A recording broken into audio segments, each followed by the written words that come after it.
Salut à tous, cette semaine je vous emmène au cœur de la galerie Uchiwa à Rouen où nous allons découvrir avec Valérie et Isabelle le monde fascinant de l'estampe et mon petit doigt me dit que ça va faire bien plus qu'une seule et unique vidéo. On va pouvoir faire une petite série expliquant à la fois les estampes japonaises, les procédés d'édition d'estampes japonaises et également les kokeshi, ces fameuses poupées très populaires au Japon.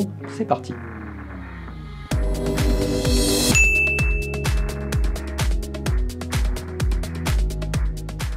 Alors, je me présente, moi je suis donc Isabelle, je travaille avec Valérie depuis 2013, donc déjà voilà, 10 ans on dira, et donc je m'occupe de la boutique ici.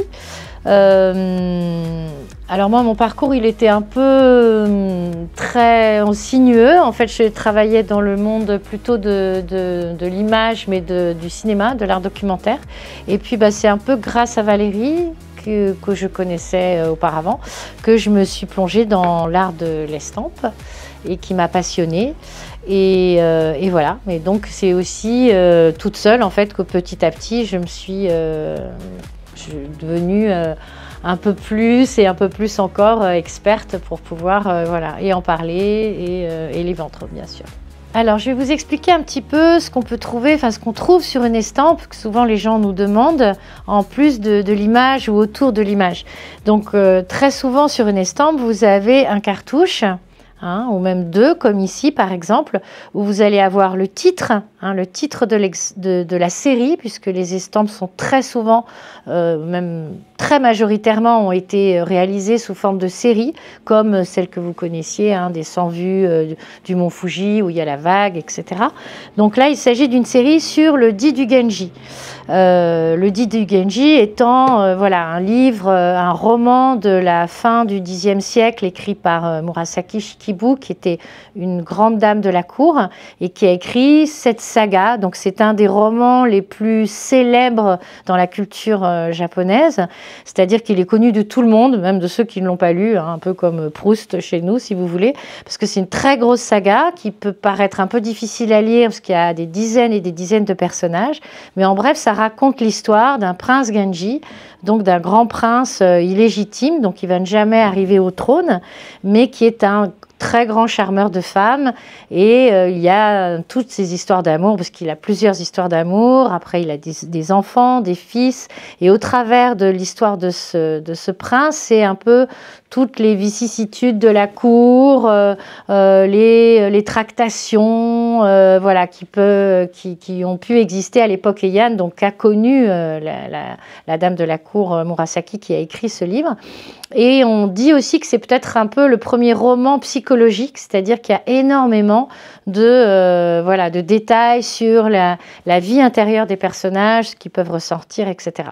Donc bref, le Di du Genji a été moult et moult fois représenté dans les estampes japonaises. C'était un grand thème et tout le monde sait ce que c'est, le Di du Genji au Japon.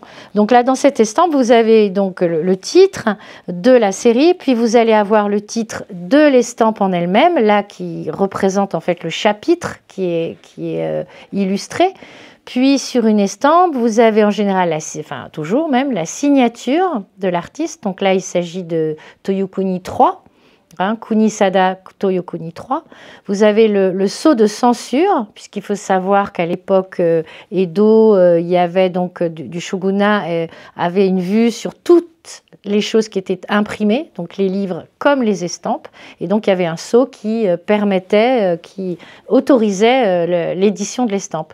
Et puis vous avez un autre sceau qui représente en général l'éditeur, voilà, le nom de l'éditeur. Donc tout ça, ça fait partie de l'estampe, et c'est d'ailleurs souvent important parce que ça apporte aussi, c'est jamais placé n'importe où. C'est aussi il y a aussi une volonté esthétique. Donc dans le cartouche comme celui-ci qui est aussi gaufré, comme on a pu vous le montrer sur une autre estampe tout à l'heure, la manière dont la signature par exemple là est dans ce qu'on a appelé un cartouche Toshinama. Enfin voilà, tout ça va faire partie en fait complètement de l'estampe. Et donc celle-ci, c'est le chapitre, si je ne me trompe pas, donc le chapitre numéro 12, du Duc du Genji et l'éditeur c'était Sanoki. Et donc la date, parce qu'il y a aussi la date oui, qui est représentée, c'était 1854.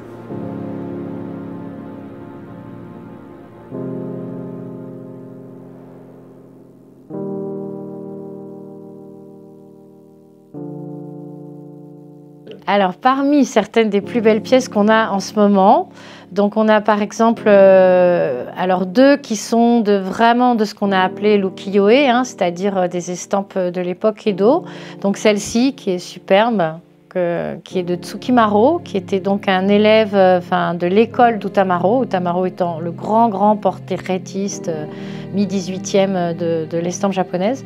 Donc elle est superbe et elle est dans un état de conservation voilà, très beau, même s'il manque un tout petit peu de ses couleurs. On peut voir quand même des couleurs intactes, la finesse de l'impression, voilà. Tout comme celle-ci, qui est très belle aussi, qui est aussi de 1800 à peu près, et qui est du grand Toyokuni, hein, Toyokuni Utagawa, qui fait partie de l'école Utagawa, qui est un des grands artistes qui a été portraitiste du théâtre kabuki, hein, puisqu'on sait que sur l'estampe japonaise, qui était un art très populaire, c'était et les femmes, comme dans celle-ci, les courtisanes, ou le théâtre kabuki, qui étaient vraiment les deux thèmes principaux, quoi, de l'estampe à cette époque-là. Voilà, après, comme vous avez pu le voir, nous, on a des estampes qui vont aller sur tout le 19e également, jusqu'à l'ère Meiji, et même au 20e, où il y a là des artistes, alors là, c'est tout à fait différent, mais des artistes très passionnants et qui plaisent énormément aujourd'hui, qui sont des artistes début 20e, comme Asui Kawase, qui a fait cette très belle vue du Toshogu sous la neige, et qui font partie d'un mouvement qui s'appelait Shinanga, qui est donc le renouveau de l'estampe dans la première partie du XXe.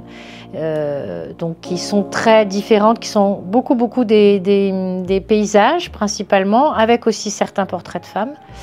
Voilà, et qui sont des estampes où il y a aussi, en termes d'impression, il y a un certain nombre de couleurs, de techniques qui donnent de très belles pièces.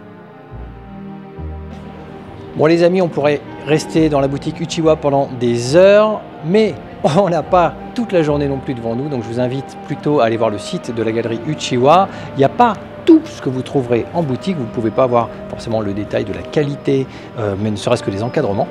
Mais voilà, vous avez déjà beaucoup de choses, vous avez également des blogs que je vous mets dans les liens juste en dessous, et nous on se retrouve la semaine prochaine pour un nouveau tuto. Ciao!